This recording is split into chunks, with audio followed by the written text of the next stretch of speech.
Hello, good afternoon, and welcome to Hatch webinar. My name is Rajiv Goyal. I'm the Director of Water Data Solutions at Hatch. I have my colleague Spencer Snolling sitting in with me. And today we'll be talking about modeling of greenhouse gas emissions and carbon footprint analysis with GPS-X. So just a few logistical things. If you have any questions on the content of the webinar, just feel free to type those in the chat box or in the questions box, actually. And at the end of the webinar, we'll try to answer some of these questions. And if we cannot get to you about your questions, we will try to email you the answers or contact you through email and try to have a conversation with you. So thank you again for joining us. And I would like to start with basically,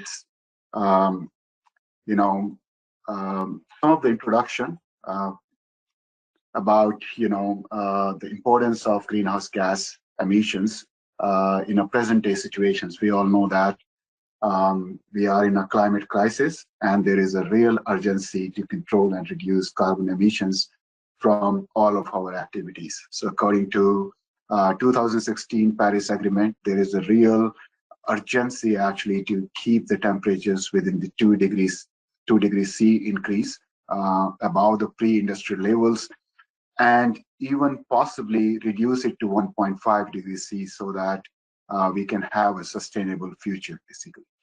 So based on these outcomes, there is a real urgency to actually tackle the greenhouse gas reductions and try to achieve carbon neutrality by the 2050. So there are many countries who are developing climate action plans, and there are many business sectors. Every business sector actually is mandated to try to develop climate action plans so that they can effectively tackle the greenhouse gas reductions and achieve those targets. So one of the really bright example is the UK water sector, who has come out with a net zero carbon emissions by 2030. Quite an ambitious plan here, but I believe this is what is required to address this really an urgent issue. We are seeing more and more, even in North America, there are a lot of water utilities who are trying to develop climate action plans and trying to reduce the emissions so that these goals can be met in future. So with that, basically, if we look at the water sector greenhouse gases, we can see that the water cycle basically starts from, it's not only the wastewater treatment plants, but it starts with the water intake. We have the water treatment plants and water distribution systems, and the water then gets converted into wastewater, flows into the wastewater treatment plants. And, there are biosolids that are being produced, and also the treated water that is returned back to the water bodies. So during the whole water cycle, we can see that there is a lot of places where we do have a lot of energy consumption elements, but at the same time, when we look at the wastewater treatment plant itself, so in addition to the energy consumption, we also see that there are many process emissions which fall into the scope 1 emissions. This is a really a snapshot of the UK water sector greenhouse gas emissions that was prepared in 2018-19. So if we look at it, basically, they have quantified the greenhouse gas emissions from the water sector from different parts. So this part is the drinking water here on the wastewater side, and some of the credits that are being generated by green purchase of the electricity or the renewable energy production are shown here. So if we look at it very closely, then the wastewater part is almost about 50% of the total emissions that are being estimated here. And out of these, if we look at, then there are about 50% of the wastewater emissions are actually the process emissions that are being estimated as methane emissions or the N2O emissions. So this is a really one of the important aspects when we are dealing with the emissions that are coming from the wastewater facilities. So it's not only by the consumption of electricity, but there are process emissions that actually can contribute to the greenhouse gases. And this actually provides us quite a lot of opportunities, some potential opportunities that we can actually apply at wastewater treatment plants and try to really reduce the greenhouse gas emissions. So some of these opportunities are with respect to operational energy efficiencies that we can achieve in the equipments that are being used. Also, development of new technologies. We all know there are many different biological processes that are being developed, and some of these actually present some new innovations that can help us to reduce some of the nitrogen emissions, for example, or the methane emissions. Also, there are digital solutions, for example, using advanced controllers, optimizers, maybe real-time energy management systems that can be applied at the wastewater treatment plant facilities to reduce the impact, reduce the amount of greenhouse gases. The other two parts are also really interesting areas where we can look at the biogas, basically using the recovery of the biogas, using it for producing electricity, also application of solar and wind. Wind basically at the wastewater treatment plant. And the other aspect is the carbon sequestration, which is typically trying to use either the algal reactors or trying to do some resource recovery with respect to biofuel. So there are a number of potential opportunities, and the challenge typically that we face is how do we evaluate the impact of any of these technologies in a meaningful manner. Which brings us to the fact that there is a good amount of uncertainty with respect to the emissions that take place at the wastewater treatment plant. So we know that there are process emissions. There are carbon and nitrogen transformations that are taking place at the wastewater treatment plant, which are actually producing methane gas or the N2O. There are energy inputs and some chemical consumptions that are taking place, and they all contribute to carbon footprint. And the magnitude of these emissions is actually quite dependent on the technology that we are using in our plant. For example, just a BOD removal system versus nitrification, denitrification system, or the BioP system. They have their own impact on how much either energy or how much emissions they will produce, and all of these are really technology dependent. Also, there are situations where the plant operating parameters like temperature, pH, the dissolved oxygen concentrations, etc., could also make a significant impact on the emissions that can take place at the wastewater treatment plants. The other things are, of course, the energy recovery options that we are using, the energy sources, the mix of energy, basically.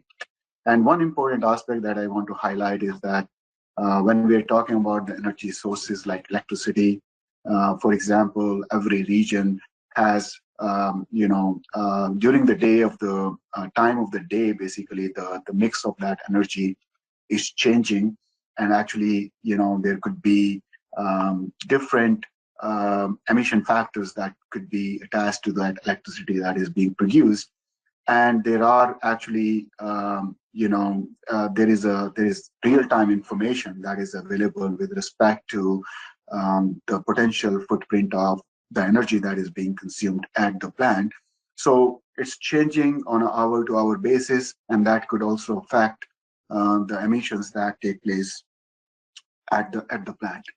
But however, when we look at the quantification approaches that we have, the typical approaches that typically are being used is Intergovernmental Panel on Climate Change. So there is a report and there are some guidelines that are being provided basically with respect to estimation of the greenhouse gases from the plants, and also some of the local government operational protocols that are being developed in the US, for example, and even in some other countries, there are some regional protocols that can be used to evaluate the footprints.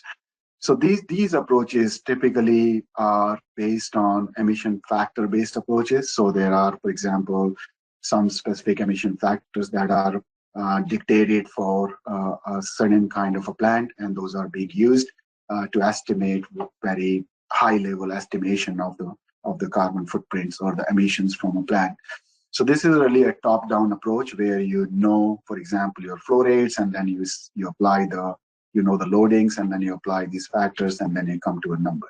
But we have to remember that these are not really plant-specific approaches, and they are really at a macro scale. So they don't really look into any of the operational practices.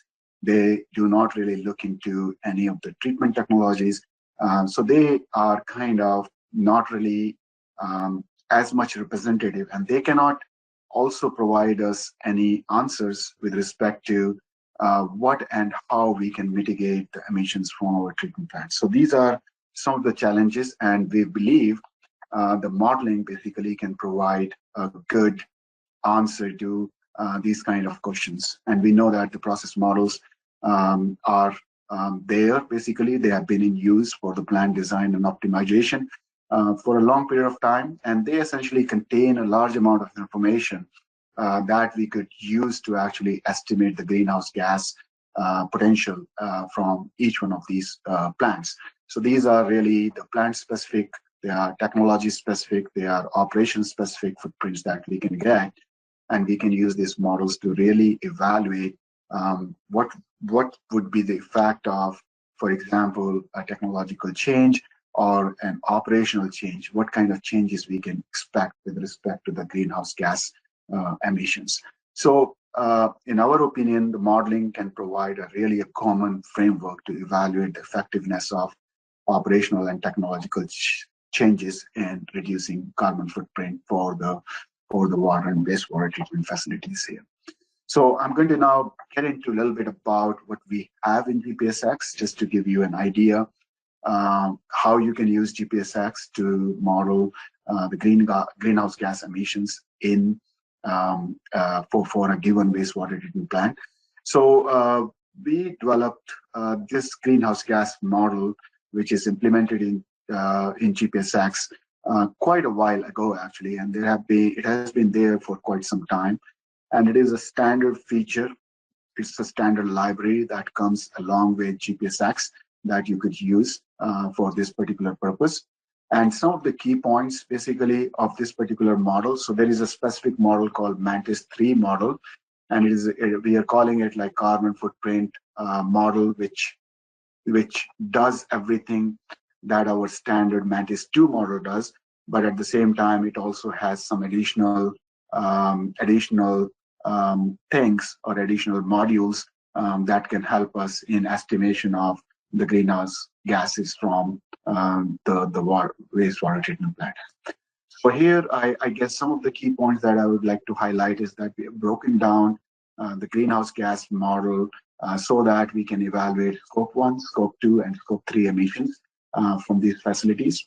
And one of the challenges, I believe, that we had in formulating this model was to actually put in the models that can calculate the N2O production, because our standard models that are there, they are just simple nitrification, denitrification processes where we look at the transformation of ammonia to nitrite and nitrate, but we don't really estimate the N2O production. So that is one of the changes that we have in this particular model. Then the other change that we have is that in the anaerobic digestion process, we are looking at the options of biogas production and also different routes for its uses, basically. So we can use it for either flaring, we can use it for in the boilers, or we can use it for energy recovery. In addition to that, there are energy consumption models, which are actually standard part of our other libraries as well. But these are already built in, so we can estimate how much energy is being consumed as part of, for example, pumping or as part of the blower blower for aerations.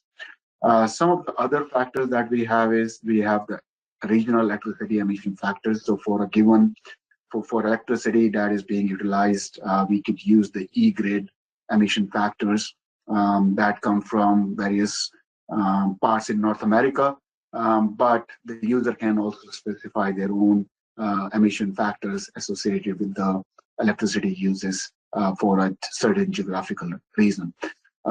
In addition, we have fuel emission factors. So we are consuming some fuels for within the wastewater treatment plants, we can convert that into the carbon equivalent carbon emission. And of course, one of the strengths of this platform or the GPS-X platform is that we do have a large number of treatment technologies like suspended growth and the biofilm technologies that we can use to compare and see how those changes would lead to the change in the carbon footprint estimation. So just to give you an overview of how we are doing it in GPS-X. So we are calculating the total greenhouse gas emission for a given process flow diagram that you will build in GPS-X. And it will be divided into 3 categories: scope 1, scope 2, and scope 3. Within the scope 1, we are calculating basically the gases like CO2 production, the methane production, and N2O production from different biological processes. So we are estimating it. So we have the underlying biological oxidation processes that can be used to estimate the CO2, N2O, and CH4 production from each of the biological processes. In the second scope, we are looking at the pumping energy, the blower energy, the miscellaneous energy, and the fuel consumption. So these are some of the energy consumptions that take place at the wastewater treatment plant, and these are quantified and then converted into equivalent carbon dioxide emissions.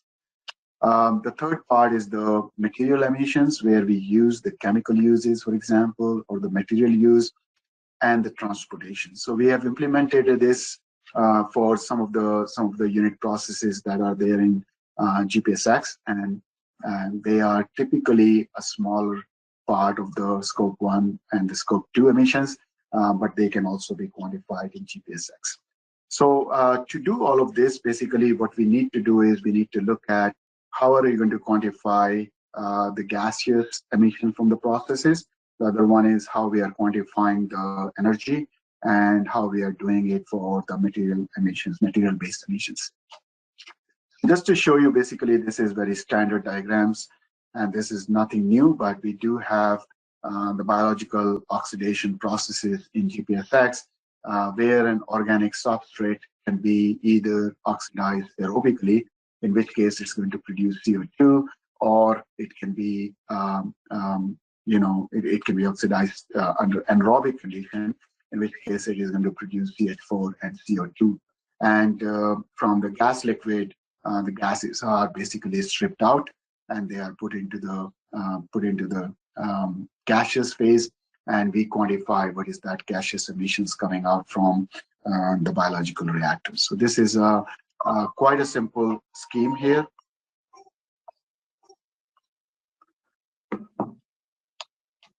And the other part is basically, which is somewhat unique, I guess, to the Mantis 3 library, is the N2O production during denitrification here. So we have used a 4-step denitrification scheme here, where we are converting nitrate to nitrite, nitrogen, nitrite, and then the nitrous oxide, which we are stripping from the liquid to the gaseous phase.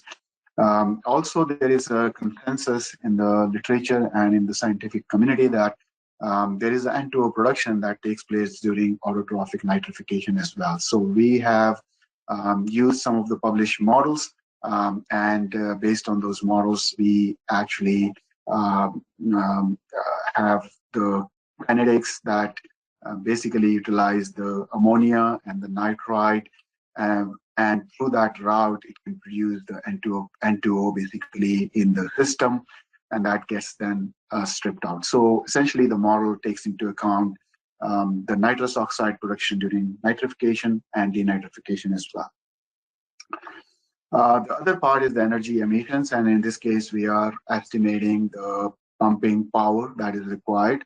So these are very standard models that you will find in any mechanical engineering handbook, and the power for the blowers, and we also allow you to specify any other miscellaneous power sources that might be there. So this allows us to estimate the total power consumption that is required at the plant.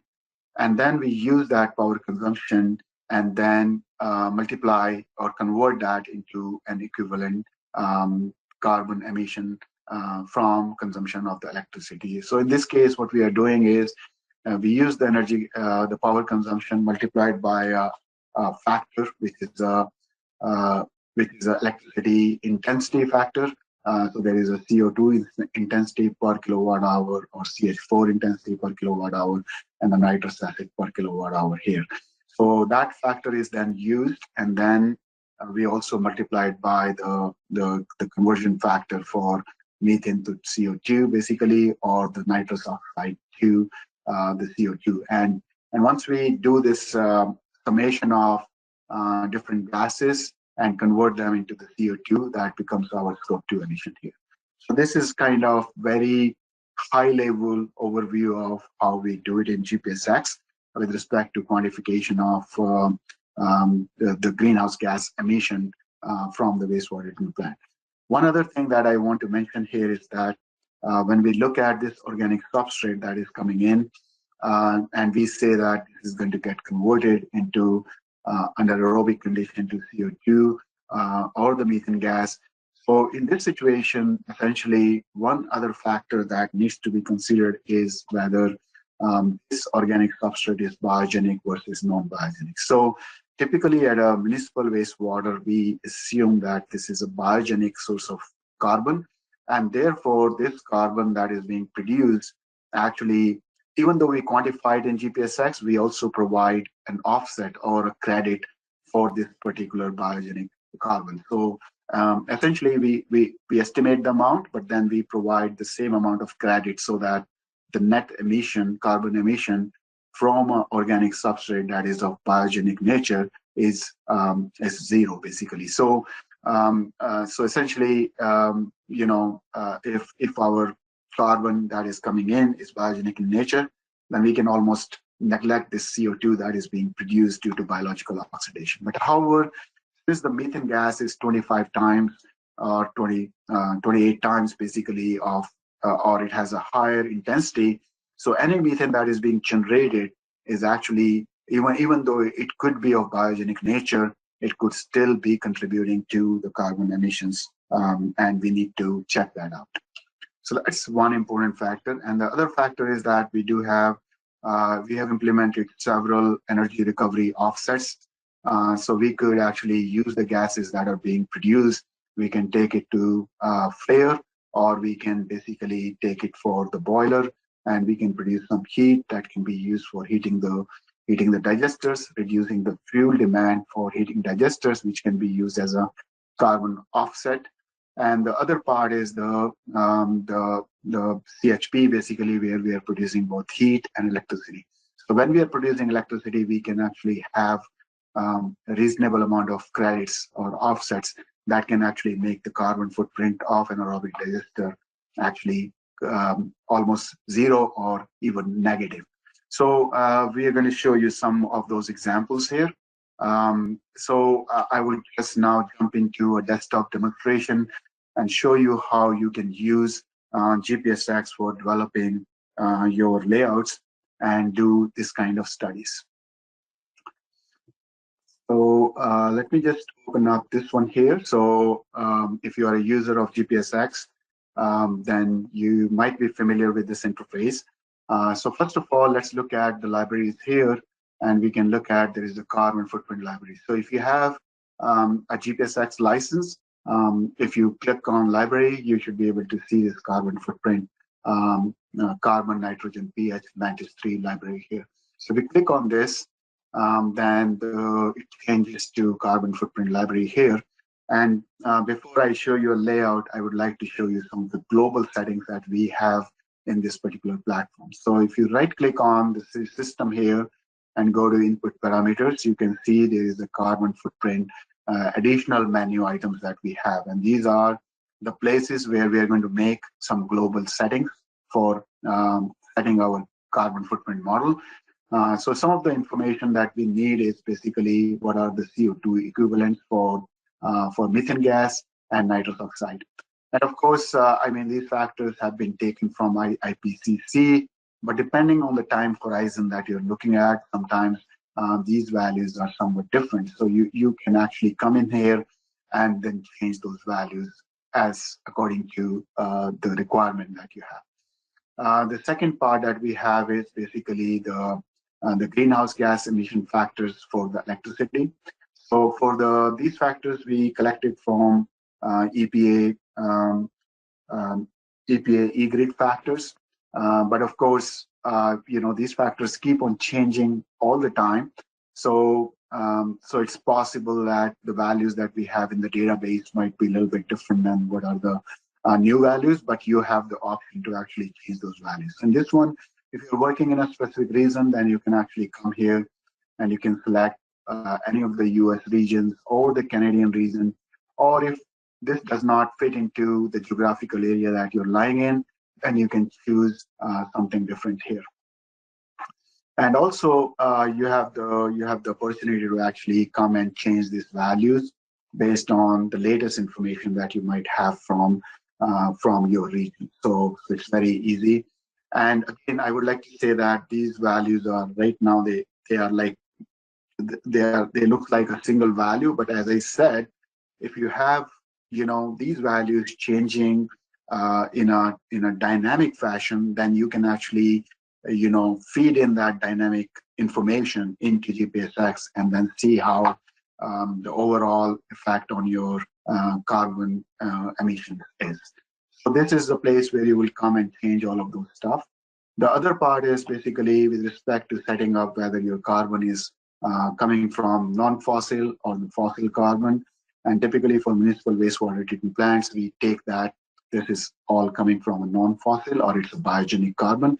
So that's why we are putting 100%, which means that what it is going to do in the system is that it's going to take away all the carbon dioxide emissions that are being produced in the biological reactors. The other part is the calorific values, which we use to estimate how much fuel consumption will be required. And then some of the fuel emission factors, like what is the CO2 equivalent of those fuels. So we have all of this information here, which you can use as it is, or you can also modify it depending on the needs that you have.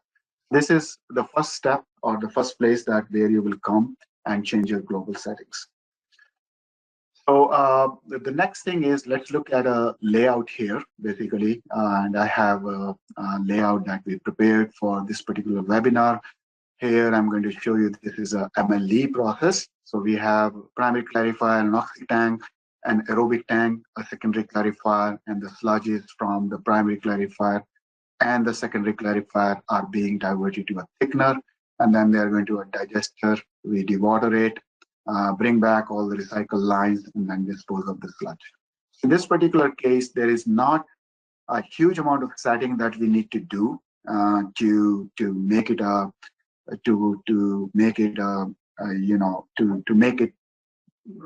to estimate the greenhouse gas emissions.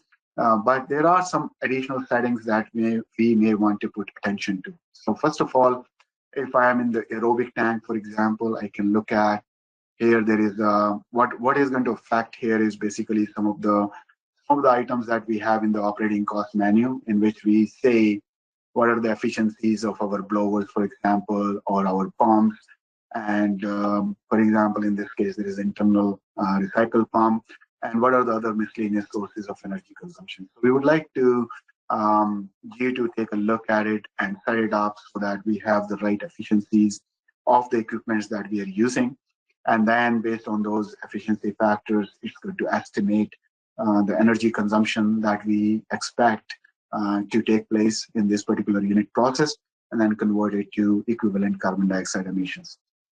On the other side, if we look at the digester, one of the important changes that you could make is with respect to the energy recovery options here. So in this case, we have, for example, how much methane we are going to take it to the boiler, how much is the efficiency of the boiler, whether we are taking it to CHP, and if we are going to take it to CHP, what is the ratio of the heat recovery, and how much electricity we can achieve.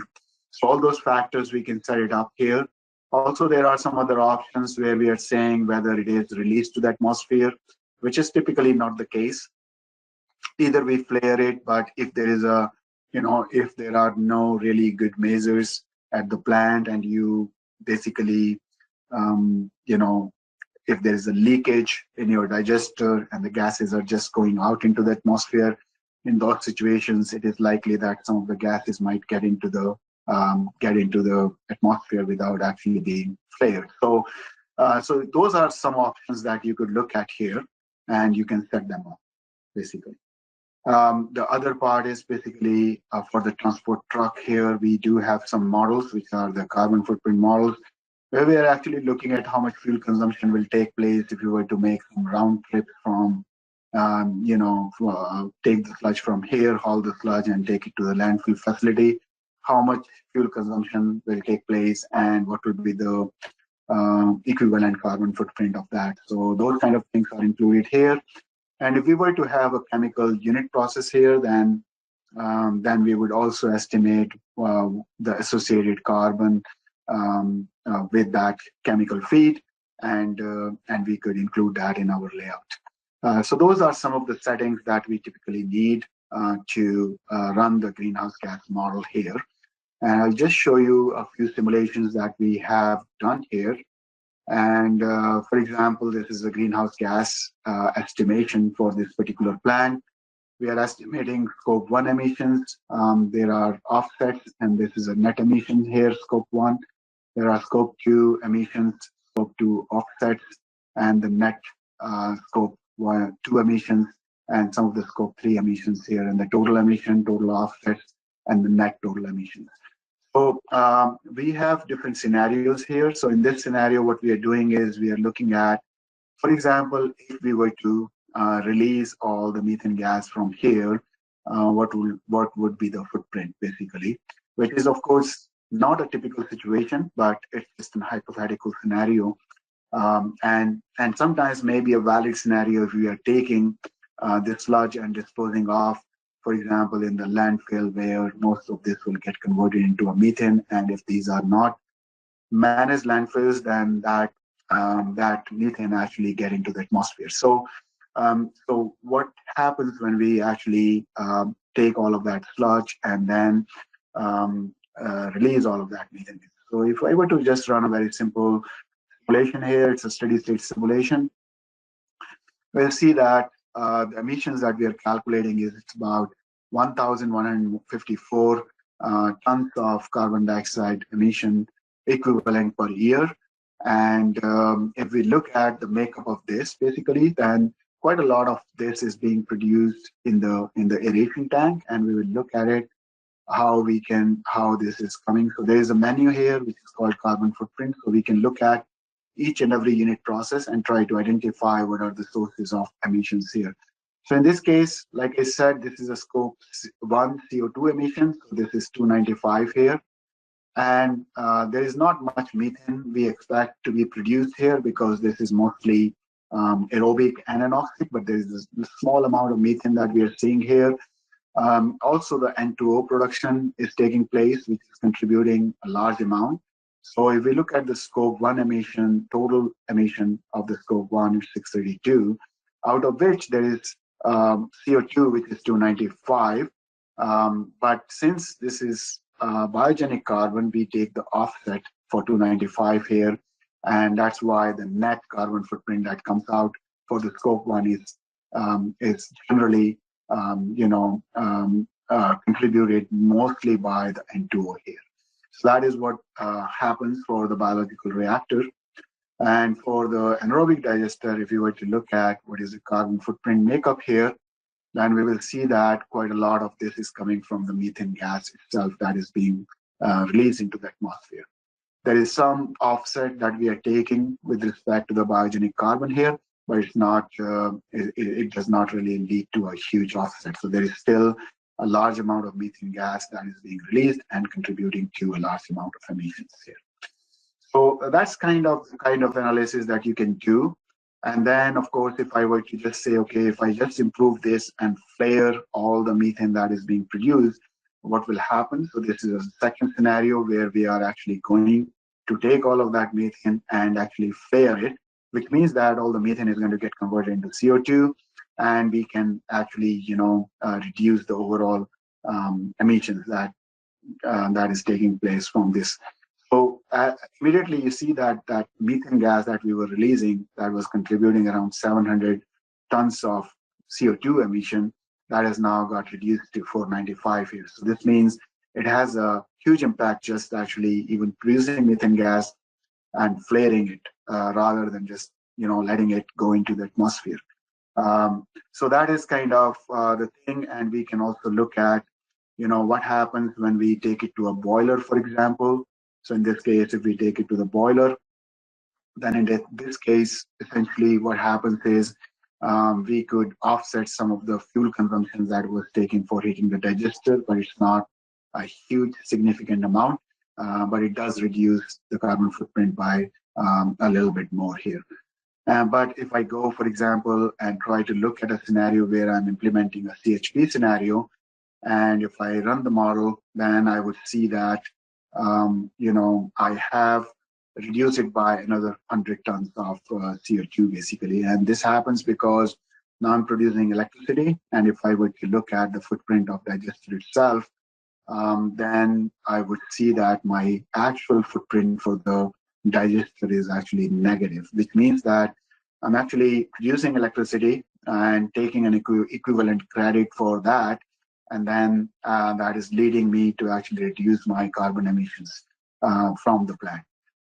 But there is a certain amount of emission that is unavoidable and which is actually coming out from the N2O production from this nitrification, denitrification system. Just to wind it up, I guess one more simulation I would like to show you is about the dynamic nature of, let's say, if, for example, your CO2 intensity for the electricity that we are using at this plant is changing hour to hour, then how can we do that in GPS-X? So we could actually create that file or a data file. We can read it from a data file, the carbon intensity for the electricity that is being used here. And then we can run the simulation here, and we can see that if this is the carbon intensity for the first few hours, and if it changes, then of course it will have the effect on the emissions that are basically happening at the plant. So this, I believe, is a really a useful tool in situations where we have variable carbon intensity associated to the electricity that is being drawn from the grid. And it could potentially offer some benefits with respect to, for example, real-time management of our facilities, where we can run our facilities in such a way that we can actually reduce the peak demand, not only the price, but also bring in the carbon as an objective in our optimization of these facilities. So these are some of the things that we could do with the GPS-X simulation platform. So now coming back to our slides here one more time, I'll very quickly run through a few desktop studies that we have done and show you essentially, just a study that we did, just to show you what could you achieve with GPS-X. So in this case, of course, we want to compare apples to apples, and sometimes it's not really possible if we don't have a good tool.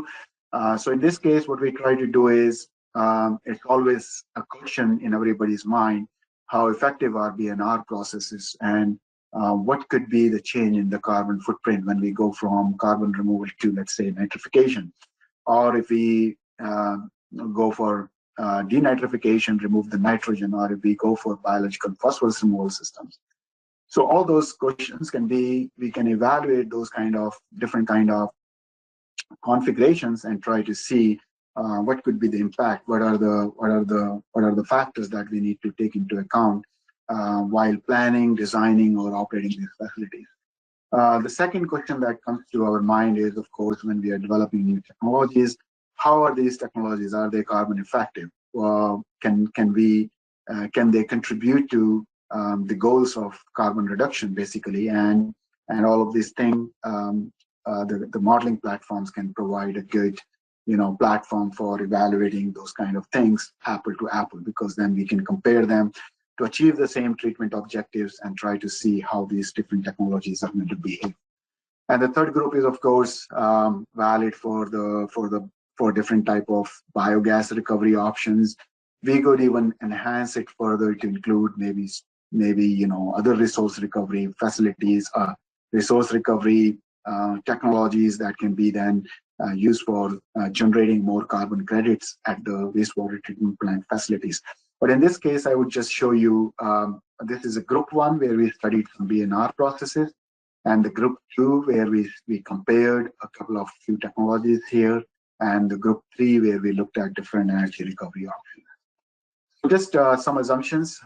We basically had the battery limit around the wastewater treatment plant itself.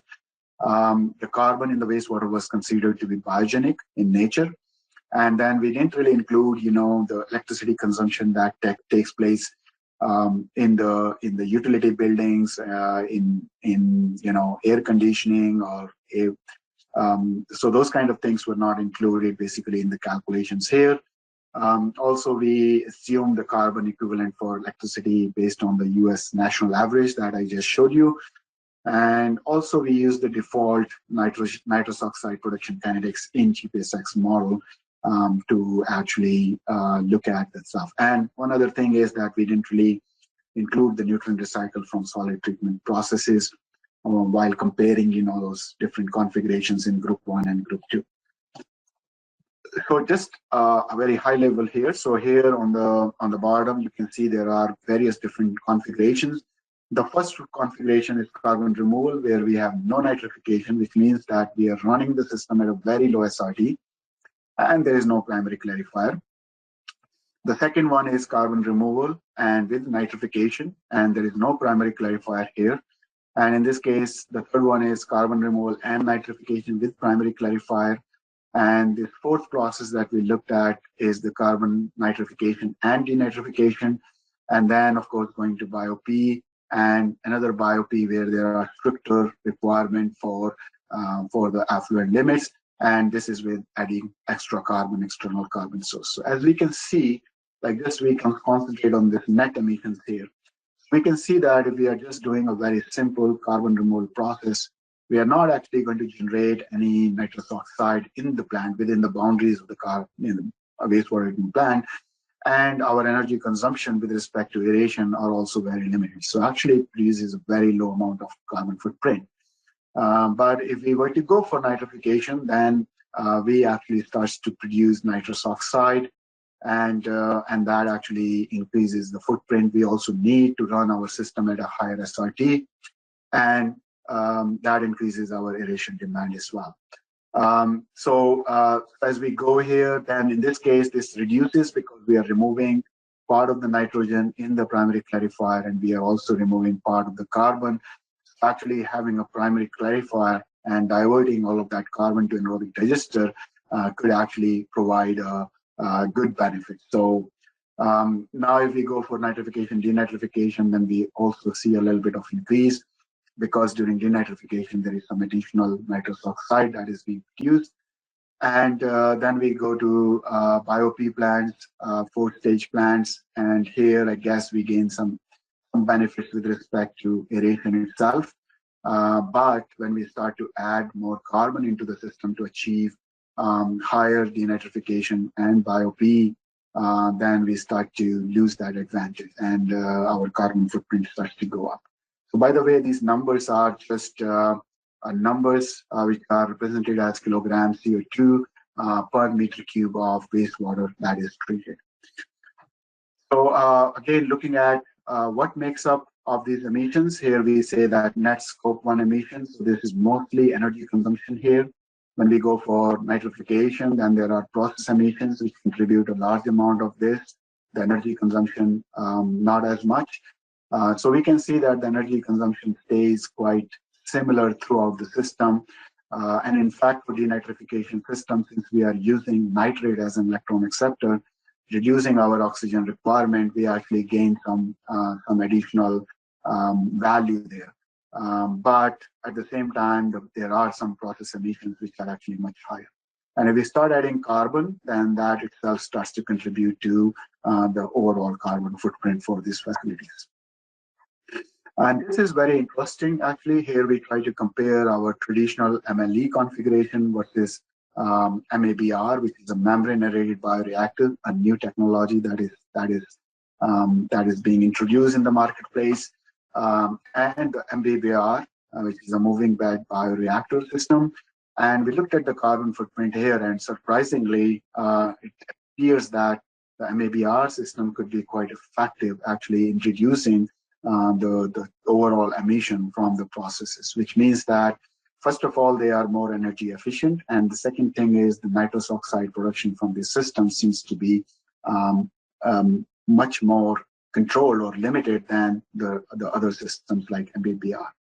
And it is a little bit curious. Probably there is more research that is needed here, but there are experimental studies actually that allude to the same phenomena here.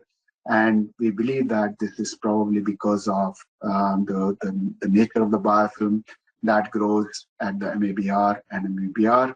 Also, the dynamics of the profiles of DO, ammonia concentration, nitrite profile, and some of the mass transfer of N2O from the bulk that takes place in this system. So there are a lot of things that are playing into these systems, but it appears that the MBBR system could be much more effective in reducing the carbon emissions from the treatment plants there.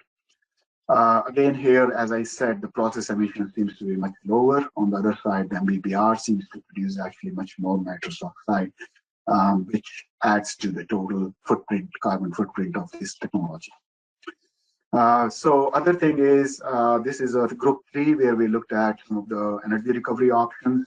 And here, when we look at it, basically we can see that as I showed in the desktop demonstration as well, that as we go more towards the energy recovery, actually our footprint starts to keep on going down. So in this case, when we are actually passing it through the CHP, then in that case we have the lowest footprint. And the reason is basically we have some additional carbon credits for the electricity production there. So our anaerobic digester process itself actually becomes almost like carbon neutral. So those are some of the reasons that we see, for this particular phenomenon. So just to wrap it up, basically, and summarize, I do believe that there is a real urgency. We see that there is a lot of interest in the marketplace, especially in water utilities actually trying to get to the climate action plans. And there is a real urgency to reduce greenhouse gas emissions from in each business sector, actually, not only water utilities, but as a water engineer, we can actually try to, really contribute towards the water sector and try to, help achieve those goals.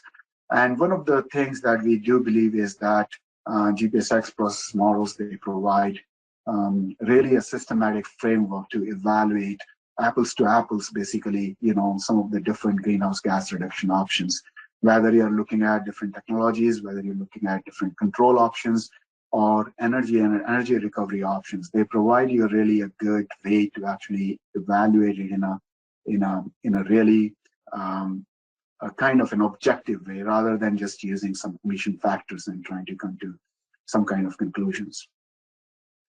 The other part that I want to mention is that based on just the current understanding, I do believe that the technologies that can play an important role is somehow having biological processes that do not add to N2O production, but actually can contribute to N2O reduction.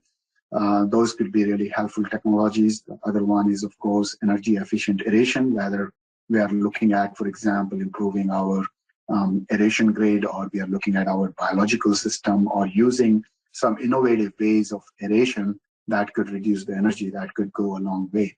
The other part is carbon diversion. So the more carbon we can divert to the anaerobic digester, the more gas and the more electricity we can produce.